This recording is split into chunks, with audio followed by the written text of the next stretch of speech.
नाही, घटना अतिशय दुर्दैवी आहे।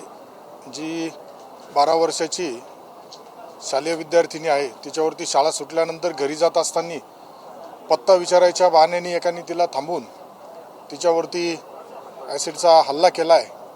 ही घटना घडल्यानंतर ज्यावेळेस मला समजल्यानंतर तत्काळ पोलीस प्रशासनाला सूचना दिल्या होत्या।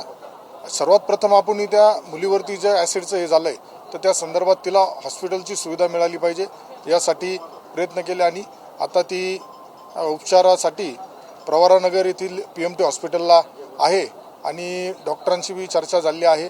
पोलीस अधिकारी ॲडिशनल SP वगैरे सर्व तिथं गेले, त्यांच्याशी चर्चा झाली आहे। त्या कुटुंबाच्या सदस्यांशी बी चर्चा झाली असून मुलीची आता ती स्थिर आहे।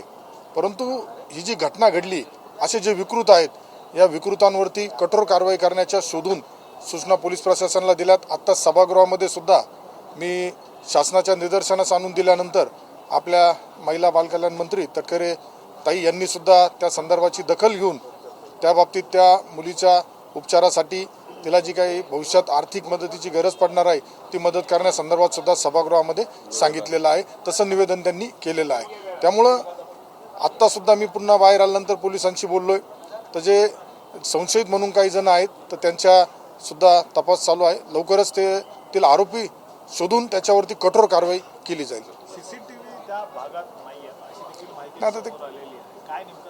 आता हा ग्रामीण भागामध्ये वडगावपान एक गाव आहे, तर त्या गावात शाळा सुटल्यानंतर घरी जाताना ओढ्याच्या तिथल्या अशा सुनसान एरिया असतो। ग्रामीण भागामध्ये शक्यतो CCTV नाही, परंतु पोलीस तपास करताना आजूबाजूचे CCTV वगैरे रस्त्याच्या लगतचे जिथं असतील ते तपासून घेत आहेत।